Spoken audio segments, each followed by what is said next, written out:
Cette parabole des talents nous concerne tous, du plus jeune qui ne connaît pas toujours ses qualités, au plus âgé qui a peut-être oublié celles dont il disposait. Bien se connaître est très utile si l'on veut progresser. Les penseurs grecs en étaient déjà conscients lorsqu'ils disaient « Connais-toi toi-même ». Les enfants se connaissent mal, comme ils entendent souvent des reproches, plus souvent que des encouragements, ils risquent de se croire plus mauvais qu'ils ne sont. Il faut plusieurs années de réflexion assidue pour se bien connaître. Les qualités que possèdent les enfants demandent en effet à être mises en valeur, sinon elles s'évanouissent et elles seront oubliées. Les jeunes, quant à eux, entre enfance et âge adulte, ont également du mal à se connaître en raison des difficultés imprévues qu'ils rencontrent et qui les déconcertent. S'ils restent enfermés dans leurs problèmes, s'ils ne parviennent pas à s'en ouvrir à un adulte, parent ou éducateur, ils risquent d'annuler les qualités reçues à leur naissance.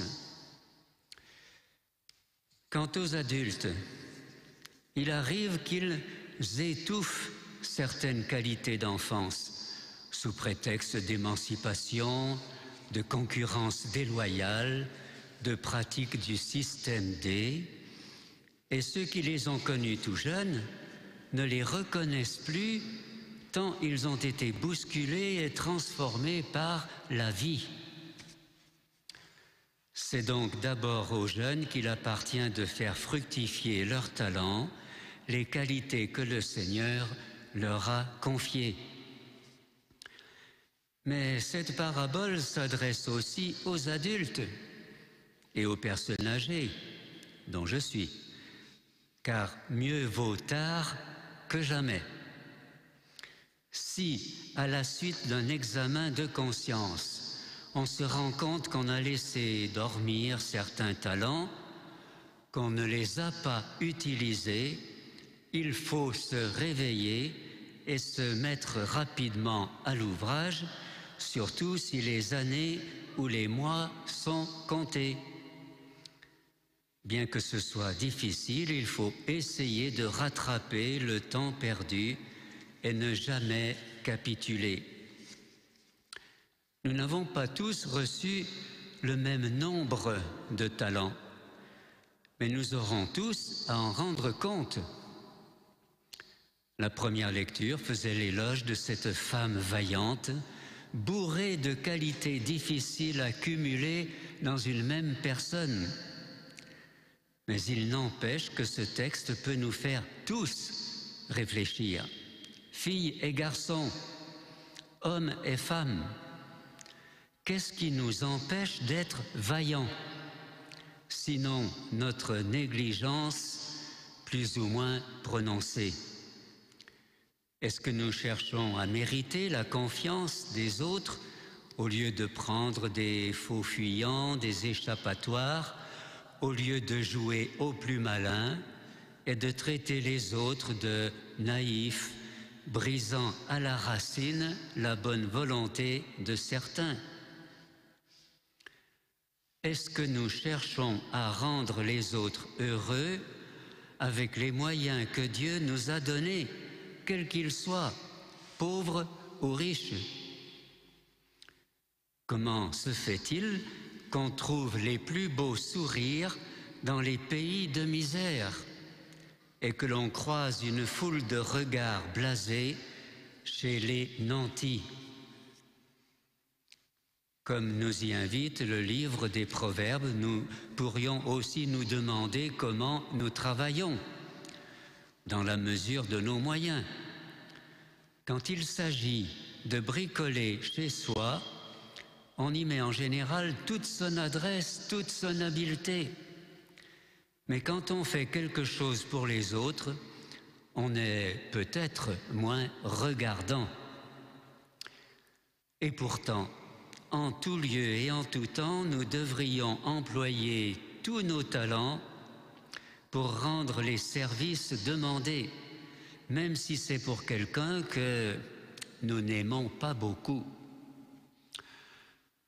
Celui, par exemple, qui a reçu le talent de la force, ou celui qui sait tout faire avec ses mains, s'en servira-t-il pour dominer, pour écraser ceux qui l'entourent, ou bien sera-ce pour aider ceux qui sont plus faibles et plus maladroits? Celui qui est intelligent saura-t-il être l'humble reflet de l'intelligence divine au lieu de ridiculiser ceux qui sont moins doués? Pour nous aider à faire fructifier nos qualités personnelles, sachons voir les qualités des autres et pas seulement leurs défauts. Quant à la journée mondiale des pauvres, qui devait avoir lieu aujourd'hui, malheureusement, l'épidémie actuelle nous a obligés à ne pas l'honorer, mais le message du pape à cette occasion a été rédigé dès le 13 juin dernier. Nous pouvons donc en souligner quelques passages.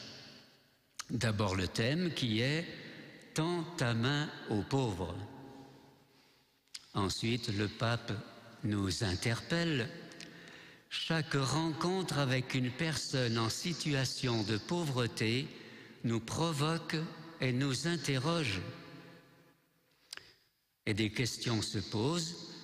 Comment pouvons-nous contribuer à éliminer ou du moins à soulager sa souffrance? Comment pouvons-nous l'aider dans sa pauvreté spirituelle? Le cri silencieux des nombreux pauvres doit trouver le peuple de Dieu en première ligne, toujours et partout. Tendre la main est un signe. La main tendue du bénévole qui secourt ceux qui vivent dans la rue et qui n'ont rien à manger, et combien d'autres mains tendues pour apporter soutien et consolation. Sur le chemin de rencontre avec les pauvres, la Vierge Marie nous accompagne.